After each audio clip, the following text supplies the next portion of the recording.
The first reports. Whispers in old ink. They dug in the old earth. They found bones. Newspapers wrote about it in the 1800s. Small-town papers. Big city papers. Men wrote of giant skeletons discovered in ancient mounds. In forgotten graves. Some said 8 feet tall. Others a full 12. These stories made people stop and read. Printed as local news. Numerous accounts painted a larger-than-life past. A farmer at his field, then a strike, not an ordinary burial. Bones reported astonishingly large and thick. The town would buzz with talk, packed up and sent away, destined for a scientific institution far from home. But the bones were gone. To understand the evidence for a lost race of giants, we must first understand the world they might have built. The story isn't just buried in newspaper archives or museum vaults. It is a global phenomenon, written not in ink, but in stone. An architectural fingerprint left across continents, so vast and so precise it forces us to question the capabilities of our accepted history. Consider the Great Pyramid of Giza. Mainstream archaeology tells us it was built with simple tools and immense manpower. But the numbers challenge the narrative. The structure is composed of over 2 million stone blocks, many weighing more than a car. The granite blocks forming the King's Chamber, however, weigh as much as 80 tons each. These were mined at Aswan, over 500 miles away. The official explanation involves ramps, sledges, and thousands of laborers. But the logistics of quarrying, shaping, transporting, and lifting 80-ton objects with such uncanny accuracy remain a subject of fierce debate. Could a workforce of average-sized humans truly manage this feat? Or does the scale of the work imply a builder of a different scale? Half a world away in the Bolivian highlands, the mystery deepens. At the ruins of Pumapunku and Tiwanaku, we find blocks of diorite and andesite, some of the hardest stone on Earth, carved with baffling complexity. These aren't crude bricks. They are intricate, interlocking components with machine-like joins that fit together without mortar, so perfectly that a razor blade cannot be inserted between them. Even our most advanced modern tools labor to cut this type of stone with such precision. How were these cuts achieved thousands of years ago with supposed Bronze Age technology?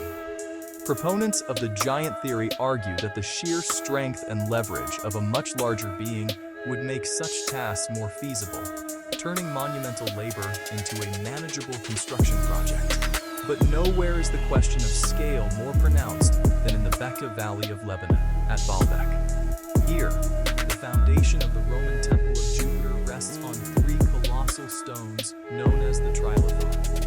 Each one weighs an estimated 800 tons. They were lifted and set into place with surgical precision, forming a platform for a temple the Romans themselves could not match in scale. Nearby, in the original quarry, lie even larger monoliths. One, the Stone of the Pregnant Woman, is over 1,000 tons. Another, discovered in 2014, approaches an unbelievable 1,650 tons. To be clear, this is the weight of 3 Boeing 747s. There is no documented technology from any known ancient culture that can account for moving such an object. It remains a challenge for even the most powerful heavy lift equipment of the 21st century. And then, there are the more literal clues. In Mpuluzi, South Africa, embedded in rough granite, is a feature known as the giant's footprint. It is a near-perfect impression of a left foot, measuring approximately 4 feet in length. Geologists suggest it is a natural formation, a trick of erosion and mineral patterns.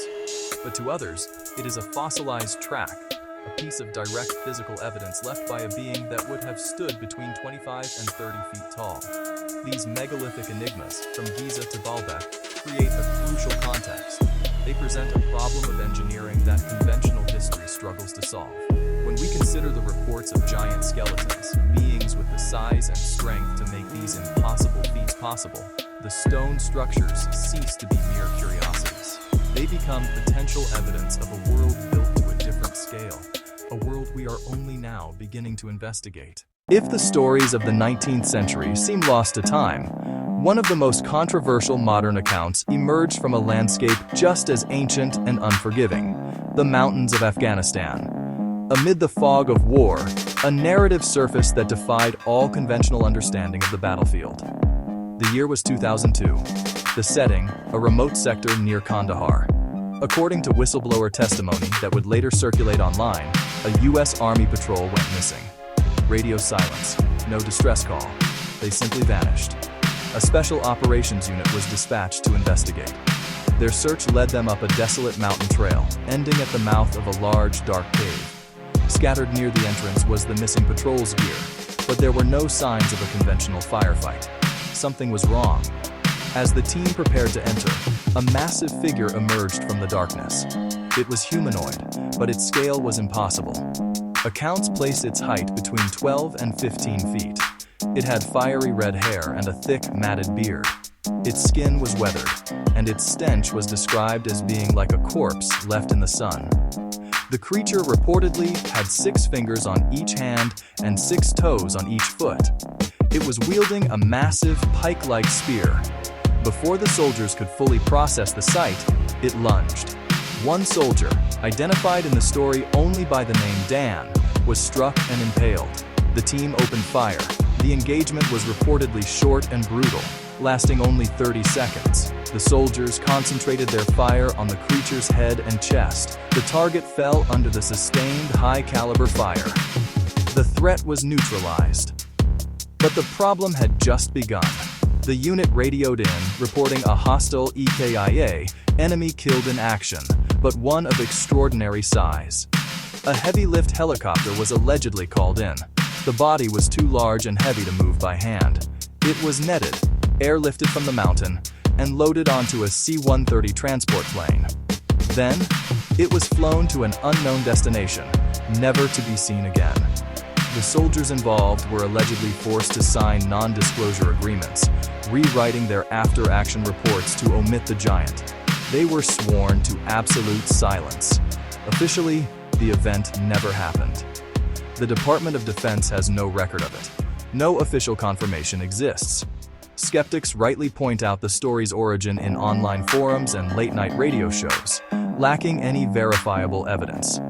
It's dismissed by some as a campfire tale for the digital age, insisted upon by others as a cover-up. But in the information age, where data is supposedly permanent, some things still disappear into the digital ether or behind walls of classification. The account, whether fact or fiction, contains chilling echoes of the 19th century pattern. A phenomenal discovery. A swift shipment by a powerful entity.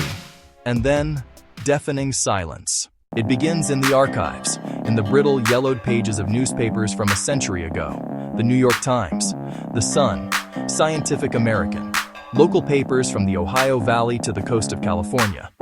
At first, they seem like isolated curiosities, but when you pull back, a disturbing pattern emerges. Discovery, a farmer plowing his field, a team of antiquarians excavating a burial mound. They report skeletons of incredible size, 7, 8, sometimes 9 feet tall, skulls with unusual features, double rows of teeth. The reports are detailed, sober, and consistent. They are treated not as myth, but as fact.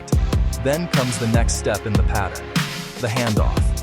The reports often end the same way. The remains were turned over to a respected institution for study. More often than not, that institution was the Smithsonian. Crates were packed, specimens were shipped, and the local papers celebrated their contribution to science. And then, silence. The trail goes cold. When modern researchers try to follow up, they hit a wall. The accession numbers lead nowhere. The ledgers are missing. The collections have been deaccessioned, lost in a fire, or simply cannot be located. Discovery followed by disappearance. Over and over, the trails end at the same locked doors. We are not just talking about bones. We're talking about artifacts, armor, copper spearheads, and monolithic stones that suggest a forgotten chapter of human history. Each fragment is a question. Together, they paint a picture of a past that is profoundly stranger than we've been told.